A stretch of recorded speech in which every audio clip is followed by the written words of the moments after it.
नमस्ते। Prime recap में आपका स्वागत है। रैप्टर्स द्वारा पकड़े जाने के बाद एक युवा टार्बोसॉरस को सभी डायनासोरों में सबसे महान का सामना करना होगा। आज हम 2017 की film dino king journey to fire mountain की कहानी का पुनरावलोकन करेंगे। पहाड़ों से घिरी एक घाटी में टार्बोसॉरस का एक छोटा परिवार रहता है। जूनियर अभी एक शिशु है और शिकार करना सीख रहा है, लेकिन अंततः उसका शिकार उसे पीछा करता है। भागते समय युवा डायनासोर ठोकर खाकर जमीन पर गिर जाता है। ये उसका अंत हो सकता था अगर उसके पिता स्पेकल्स उसे बचाने के लिए नहीं आते। दुश्मन को हराने के बाद प्राणी अपने बेटे को भागने के लिए कड़ी फटकार लगाता है और कहता है कि जूनियर परिवार की शर्म है। स्पेकल्स अपने इकलौते बेटे को उन जमीनों का भविष्य का राजा बनाना चाहता है जिन्हें उसने अकेले ही जीता है। वे नदी के किनारे पानी पीते हुए प्रोटोसेराटॉप्स के एक समूह को देखते हैं और दोनों घात लगाने की योजना बनाते हैं। जब स्पेकल्स शिकार के पीछे दौड़ता है, जूनियर खुद को उसे घेरने के लिए तैयार करता है। हालांकि जब प्रोटोसेराटॉप्स पास आते हैं तो वह डर जाता है और पानी में गिर जाता है। चौंक कर छोटा डायनासोर मदद के लिए चिल्लाता है और उसका पिता उसे बचाने के लिए दौड़ता है। हालांकि जब वह नदी में आगे बढ़ता है, स्पेकल्स को एहसास होता है कि ज्वार कम है और जूनियर को बस खड़ा होना है ताकि वह डूबने से बच सके। निराश होकर स्पेकल्स चला जाता है और बच्चा एक पेड़ के तने के अंदर छिपने चला जाता है। जूनियर शर्मिंदा और दुखी है कि वह अपने पिता की उम्मीदों पर खरा नहीं उतर पा रहा है। जब वह रोता है तो उसे वह दिन याद आता है जब उसने अपनी माँ को खो दिया था। जब वह छोटा था, वह तैरने के लिए समुद्र में गया और ज्वार में बह गया। बिना समझे जूनियर समुद्र में बह गया और डूबने लगा। इसलिए उसकी माँ उसे बचाने के लिए कूद पड़ी। सौभाग्य से वह अपने बेटे को सुरक्षित समुद्र तट तक ले जाने में सफल रही, लेकिन वह खुद जीवित नहीं रह सकी। तब से हर दिन जूनियर उसे याद करता है और स्पेकल्स उसे और भी अधिक याद करता है, क्योंकि वह नहीं जानता कि अपने बेटे को अकेले कैसे पालना है। डायनासोर अपने बच्चे को खोजने जाता है और वे पृथ्वी पर गिरते हुए एक उल्का को देखते हैं। जूनियर विस्फोट से डरा हुआ है और स्पेकल्स कहते हैं कि जल्द ही उन्हें रहने के लिए एक नई जगह ढूंढनी होगी। डरपोक डायनासोर कहता है कि वह चाहता है कि वह हमेशा के लिए वहीं रह सके, लेकिन उसके पिता उसे आश्वस्त करते हैं कि अगर वह ऐसा करता है तो वह सुरक्षित रहेगा, लेकिन जीवन की सभी अच्छी चीजों से वंचित रह जाएगा। अंत में टार्बोसॉरस कहता है कि चाहे कुछ भी हो जाए, वह हमेशा उसकी रक्षा करने के लिए वहां रहेगा। अगले सुबह जूनियर अपने पिता को गर्वित करने के लिए दृढ़ संकल्पित होकर जागता है और एक शिकार को देखता है जब वह जानवर पानी पी रहा होता है। जूनियर उस पर हमला करता है, लेकिन पैकीसेफालोसॉरस बच निकलता है और अपने छोटे शिकारी से भाग जाता है। फिर रैप्टर्स का एक समूह आता है और उसे पकड़ लेता है। तभी जूनियर अपने पिता को पुकारने लगता है और स्पेकल्स अपने बेटे की मदद के लिए दौड़ता है। उस विशाल जानवर को आते देख रैप्टर्स जूनियर को लेकर भाग जाते हैं। टार्बोसॉरस उनके पीछे दौड़ने की कोशिश करता है। हालांकि रैप्टर्स अधिक तेज और फुर्तीले होते हैं, इसीलिए वे अधिक तेजी से आगे बढ़ सकते हैं। उनमें से दो वापस आकर स्पेकल्स पर हमला करते हैं जब वे एक पुल पार कर रहे होते हैं और डायनासोर नदी में गिर जाता है। जब वह पानी से टकराता है तो वह बेहोश हो जाता है, लेकिन जल्दी ही जाग जाता है क्योंकि उसे अपने बेटे को बचाने का मिशन पूरा करना होता है। हालांकि जब तक स्पेकल्स आखिरकार नदी के किनारे पहुंचता है, रैप्टर्स जूनियर के साथ पहले ही गायब हो चुके होते हैं। जानवर अपने बेटे की गंध और दुश्मनों के पैरों के निशान का पीछा करने की कोशिश करता है, लेकिन जल्द ही बारिश शुरू हो जाती है और जूनियर के सभी निशान मिट जाते हैं। जब वह जागता है तो युवा टार्बोसॉरस खुद को चट्टानों से घिरे एक अजीब जगह पर पाता है। गुफाओं के भीतर से नफरत भरी आंखें उसे देख रही हैं और जूनियर अपने डर को छुपा नहीं सकता। अचानक वह सभी प्रजातियों के दर्जनों शावकों से घिर जाता है और स्लैश उसे और डराने के लिए पास आता है। प्राणी अपने पंजों से नए को धमकाता है, लेकिन ब्लू उसे बचाने के लिए आती है। वह थेरिजिनोसॉरस को दूर फेंक देती है और उसे युवा डायनासोर को अकेला छोड़ने का आदेश देती है। फिर ब्लेड पास आता है और उनसे लड़ाई बंद करने के लिए कहता है। तभी रैप्टर्स दिखाई देते हैं और डायनासोर बिखर जाते हैं। ब्लू जूनियर को छिपने के लिए धक्का देती है, लेकिन सभी शावक गुफाओं में प्रवेश करने से पहले गिर जाते हैं। केवल ब्लेड और स्लैश छिपने में सफल होते हैं। टिकड़ी कुछ बच्चों को खाने के लिए ले जाने का चयन करती है और उन्हें उनके पीछे आने का आदेश देती है। जब रैप्टर्स चले जाते हैं तो ब्लू बताती है कि जो भी ले जाए गए हैं वे कभी वापस नहीं आए। इस बीच स्पेकल्स अपने बेटे की तलाश में रेगिस्तान से गुजरता है। हालांकि वह प्यास से बेहाल होकर बेहोश हो जाता है। तभी साई प्रकट होता है। हालांकि वह अच्छी तरह से देख नहीं सकता, लेकिन एंकिलोसॉरस के पास डायनासोरों में से सबसे अच्छी सूंघने की क्षमता होती है। स्पेकल्स की गंध सूंघकर जानवर कुछ परिचित महसूस करता है और मानता है कि वह टार्बोसॉरस उसका दुश्मन है। साई उस पर हमला करने के लिए दौड़ता है, लेकिन रास्ते में ठोकर खाकर जमीन पर गिर जाता है। असहाय और उठने में असमर्थ, उसे लगता है कि यह उसके लिए अंत होगा, लेकिन वह यह जानकर हैरान होता है कि बड़ा शिकारी उसका दुश्मन नहीं है। स्पेकल्स ने एंकिलोसॉरस के हमले का कारण पूछा और साई ने कहा कि उसने उसकी सबसे अच्छी दोस्त डेजी का अपहरण कर लिया था। साई उससे तब मिला था जब वे अभी बच्चे थे और तब से वे कभी अलग नहीं हुए थे, जब तक कि उसे रैप्टर्स के एक समूह द्वारा ले जाया नहीं गया और उसने उसे फिर कभी नहीं देखा। अब जब वह स्पेकल्स के बहुत करीब है, साई को एहसास होता है कि हालांकि उसकी गंध उन डायनासोर जैसी है जिन्होंने उसके दोस्त को लिया था, वह डेजी को पकड़ने वाले समूह का हिस्सा नहीं था। यह सुनकर टार्बोसॉरस को एहसास होता है कि साई उसी रैप्टर समूह की बात कर रहा है जिसने उसके बेटे को लिया था और उनसे पीछा करने में मदद मांगता है। इस तरह एंकिलोसॉरस अपने दोस्त का बदला ले सकेगा। चूंकि वह उस भयानक जगह में अपने पहले दिन जीवित रहने में सफल रहा, जूनियर एक गुफा की तलाश करता है जिसमें छिप सके, लेकिन कोई भी नए आगंतुक को स्वीकार करने के लिए तैयार नहीं है। फिर वह एक गुफा देखता है जो निर्जन है और गंदगी से भरी हुई है। डस्टी वहाँ अकेला रहता है और इस रणनीति का उपयोग करता है क्योंकि रैप्टर्स कभी भी उस गंदे स्थान में अपने शिकार की तलाश नहीं करेंगे। जब ब्लू पास आती है, छोटा ट्राइसेराटॉप्स छिप जाता है। वह पूछती है कि जूनियर उस कचरे के पहाड़ के पास क्या कर रहा है और युवा डायनासोर कहता है कि उसे बस तब तक छिपना है जब तक उसके पिता उसे लेने नहीं आते। आग के पहाड़ की ओर जाते समय स्पेकल्स और साई एक खाई में प्रवेश करते हैं।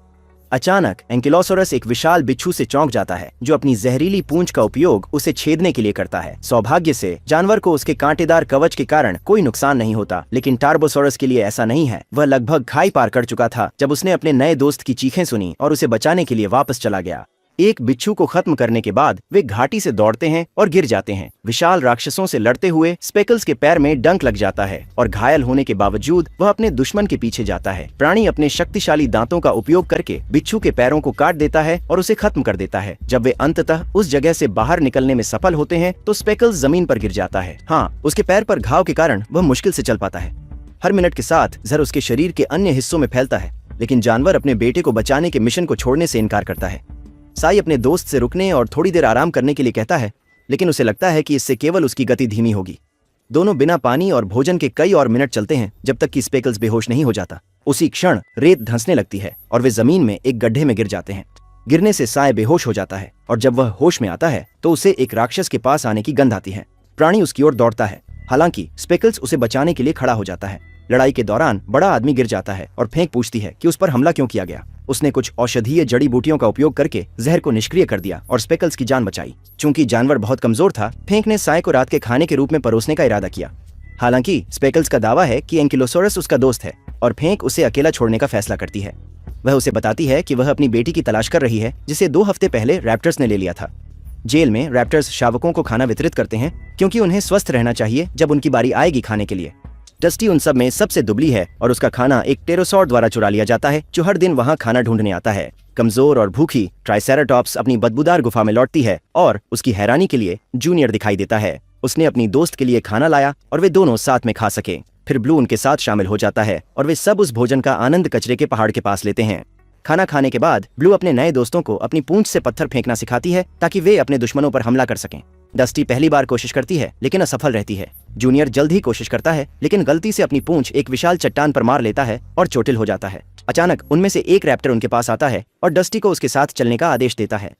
ब्लू अपनी दोस्त को ले जाने से रोकने की कोशिश करती है, लेकिन ब्लेड उसे पीछे खींच लेता है क्योंकि कुछ नहीं किया जा सकता। उस रात जूनियर उस दिन का सपना देखता है जब वह डूब रहा था और अपनी माँ से मदद के लिए पुकार रहा था। हालांकि अपने सपने में वह डस्टी को देखता है और वह अपनी दोस्त से मदद के लिए पुकार रही है।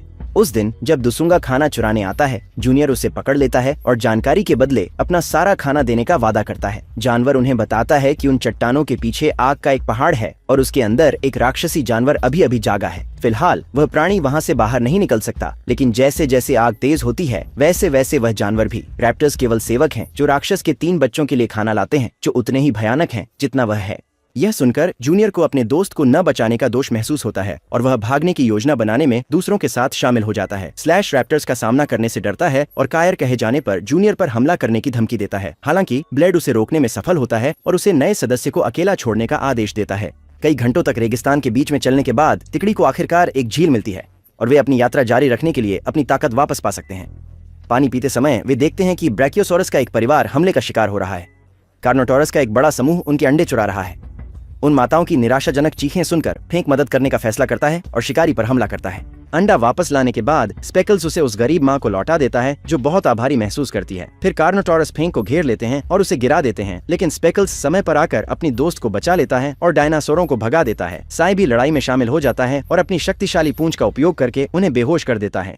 जब उन्हें एहसास होता है कि उनकी संख्या कम है तो कार्नोटोरस भागने का फैसला करते हैं और तिकड़ी ब्रैकियोसोरस बच्चे के जन्म को देख सकती है। कुछ मिनट बाद वे अपनी लंबी यात्रा जारी रखते हैं, जबकि जूनियर अपनी भागने की योजना बनाता है। वह नोट करता है कि हमेशा 3 गार्ड्स बाहर निकलने का रास्ता रोकते हैं और ब्लेड एक रणनीति साझा करने का फैसला करता है जिसे वह अचूक कहता है। उस रात वे दुसुंगा से संकेत का इंतजार करते हैं, जो भुगतान प्राप्त करने के बाद उन्हें सूचित करता है कि एक गार्ड सो रहा है।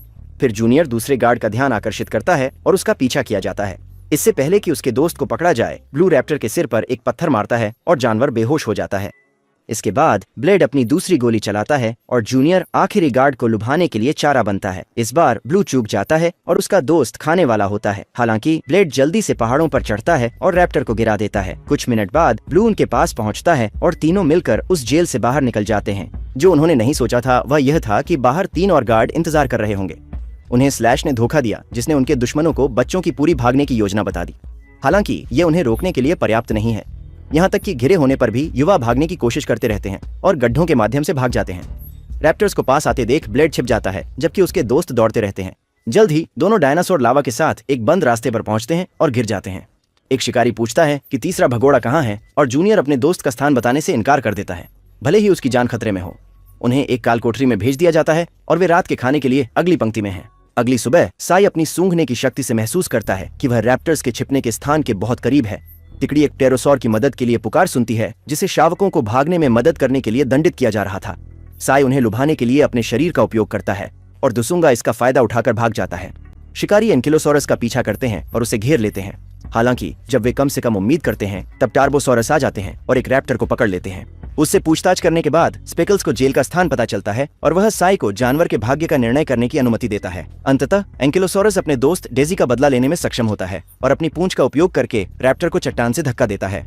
जैसे ही तिकड़ी घाटी में आगे बढ़ती है, ज्वालामुखी के कारण कंपन बढ़ जाते हैं। वे पत्थरों से बचने की कोशिश करते हैं, लेकिन उनका रास्ता अवरुद्ध हो जाता है। फेंक और स्पेकल पत्थरों को हटाने की कोशिश करते हैं, लेकिन वे नहीं हिलते। अचानक ब्रैकियोसोरस का एक समूह आता है और अपने विशाल पंजों से पत्थरों को तोड़कर रास्ता साफ कर देता है। यह सिर्फ आभार व्यक्त करने का एक कार्य है, क्योंकि तिकड़ी ने कुछ दिन पहले उनके अंडों को बचाने में मदद की थी। अब अगली चुनौती जो उन्हें सामना करनी होगी वह है दूसरी तरफ इंतजार कर रहे दर्जनों रैप्टर्स से छुटकारा पाना। टार्बोसोरस अपने तेज दांतों का उपयोग करके अपने विरोधियों की गर्दन पकड़ता है और उन्हें दूर फेंक देता है, जबकि साई अपनी पूंछ से रैप्टर्स पर हमला करता है। यह देखकर कि बाहर पहरेदार नहीं है, ब्लेड जेल की ओर भागता है ताकि दूसरों को चेतावनी दे सके और फिर अपने दोस्तों को बचाने जाता है। जब युवा डायनासोर भागते हैं तो भूकंप के कारण चट्टानें खुल जाती हैं और कई पीछे छूट जाते हैं।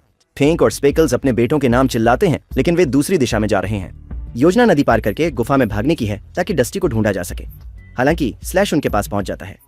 ब्लेड अपने दोस्तों को आगे बढ़ने का आदेश देता है और वादा करता है कि वह जल्द ही उनके साथ मिल जाएगा। जो उसने उम्मीद नहीं की थी वह यह थी कि स्लैश के साथ 2 रैप्टर्स भी होंगे।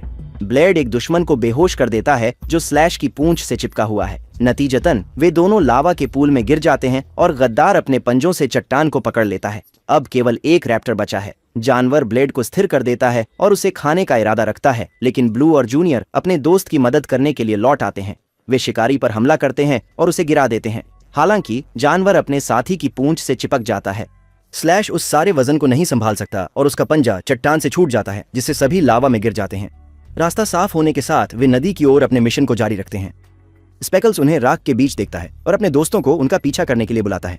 जब वह धारा का सामना करता है, जूनियर स्तब्ध हो जाता है, लेकिन वह अपने पिता के शब्दों को याद करता है और तय करता है कि वह अब कायर नहीं बनेगा। डर के बावजूद डायनासोर पानी में कूदते हैं और गुफा तक पहुंचने के लिए चट्टान के नीचे गोता लगाते हैं। पानी के नीचे ब्लू अपनी सांस खो देती है और तैर नहीं पाती, इसलिए जूनियर को उसकी मदद करनी पड़ती है। टीम के रूप में काम करते हुए तीनों अपनी मंजिल पर पहुंचते हैं और रोशनी की ओर चलते हैं। अचानक वे जमीन पर बिखरे हुए कई डायनासोर कंकाल देखते हैं और एक प्राणी को पास आते हुए सुनते हैं। युवा यह जानकर राहत महसूस करते हैं कि वह डस्टी है, जो इस पूरे समय छिपा हुआ था और इसीलिए जीवित रह सका। फिर 3 बड़े राक्षस पास आते हैं और डस्टी उन्हें बताता है कि वे म्यूटेंट बच्चे हैं। विशाल टैडपोल्स युवाओं का पीछा करने लगते हैं, लेकिन उनके माता पिता समय पर आकर उन्हें बचा लेते हैं। ब्लू अपनी माँ को देखकर बेहद खुश महसूस करती है और स्पेकल्स देखता है कि जूनियर उस राक्षस से भाग रहा है। टार्बोसोरस उस प्राणी पर हमला करने के लिए दौड़ता है और फिर अपने बेटे को समझाता है। उनके अनुसार जूनियर को उन राक्षसों का सामना करना चाहिए बजाय भागने के। यह सुनकर जूनियर चला जाता है, क्योंकि वह अपने पिता को उसे कायर कहते हुए और नहीं सुन सकता। फिर ब्लू स्पेकल्स के पास आती है और बताती है कि जूनियर वहां डस्टी को बचाने गया था, इसलिए उसे कायर नहीं कहा जाना चाहिए। तभी एक विशाल राक्षस पास आता है और छोटे समूह का पीछा करने लगता है। साई पीछे छूट गया था, लेकिन जल्द ही वह अपने दोस्तों को फिर से ढूंढ लेता है और उनके साथ भागना पड़ता है। उस जानवर से बचने के लिए वे एक दरार में छिप जाते हैं, लेकिन स्पेकल्स बाहर आकर अपने बेटे को ढूंढना चाहता है। फेंक और साई उसे रोकने की कोशिश करते हैं और डस्टी को एहसास होता है कि राक्षस जा रहा है। फिर स्पेकल्स छिपने से बाहर आने का मौका लेता है और देखता है कि जूनियर प्राणी को विचलित करने की कोशिश कर रहा है ताकि उसके पिता और उसके दोस्त भाग सकें। तुरंत टार्बोसोरस उसकी मदद के लिए दौड़ता है और फेंक उसके पीछे जाता है। साई का मिशन शिशुओं को सुरक्षित स्थान पर ले जाना है, लेकिन वे अपने दोस्त की मदद करने का निर्णय लेते हैं। स्पेकल्स और फेंक उस प्राणी पर हमला करते हैं और जूनियर को राक्षसों से बचना चाहिए। इसी समय ब्लू और ब्लेड उसे बचाने के लिए आते हैं और पत्थर फेंक कर छोटे राक्षसों को गिरा देते हैं। अपने माता पिता को मारे जाते देख तीनों मिलकर म्यूटेंट का ध्यान आकर्षित करते हैं और उनका पीछा किया जाता है। एक भूकंप के कारण पहाड़ गिरने लगता है और राक्षस चट्टानों के नीचे दब जाता है। अपने अंतिम हमले में जानवर जूनियर को दूर फेंक देता है और डायनासोर एक चट्टान से टकराने के बाद जमीन पर गिर जाता है। अपने बेहोश बेटे को देखकर स्पेकल्स हताश हो जाता है। वह उसे जगाने की कोशिश करता है और जल्द ही सोचने लगता है कि युवा डायनासोर मर चुका है। टार्बोसॉरस अपने बेटे पर कठोर होने के लिए माफी मांगता है और उससे जागने की विनती करता है। इस बीच ज्वालामुखी से लावा पास आ रहा है और डायनासोर के पास कहीं और जाने की जगह नहीं है। जूनियर के दोस्त उसके चारों ओर इकट्ठा होते हैं और उसे जगाने की कोशिश करते हैं। फिर डस्टी को एहसास होता है कि वह अभी भी सांस ले रहा है। जब जूनियर जागता है, उसके पिता उसकी बहादुरी की तारीफ करते हैं और कहते हैं कि उन्हें उस पर बहुत गर्व है। अब हर कोई उस जगह से भाग सकता है, लेकिन वे जल्द ही पता लगाते हैं कि बाहर निकलने का रास्ता चट्टानों से ढका हुआ है। इसलिए समूह मिलकर उस दीवार को गिराने की कोशिश करता है, लेकिन अपने मिशन में असफल रहता है। स्थिति को और खराब करने के लिए राक्षसी जीव उठ खड़ा होता है और उसका शरीर लावा से ढका होता है। राक्षस को पास आते देख स्पेकल्स के पास एक विचार आता है और वह सभी को दूर रहने का आदेश देता है। जानवर अपने शरीर का उपयोग चारे के रूप में करता है ताकि म्यूटेंट को आकर्षित कर सके, और जैसे ही वह निकलने वाला होता है कूद जाता है। इस तरह प्राणी पत्थर की दीवार में एक छेद खोलता है जो सभी के लिए भागने का रास्ता बनता है। कुछ मिनट बाद जब वे ज्वालामुखी से काफी दूर होते हैं तो वे राहत की सांस लेते हैं कि वे सभी बच गए हैं। उसी समय साई अपने दोस्तों से विदा लेता है ताकि वह अपनी जाति के सदस्यों के पास लौट सके। फिर स्पेकल्स उसका धन्यवाद करता है और कहता है कि वह उसके बिना अपने बेटे को नहीं ढूंढ पाता। अंत में शिशु फिर से स्वतंत्र हैं और अपने नए घर के हर कोने को खोजते हुए लॉन पर दौड़ते हैं।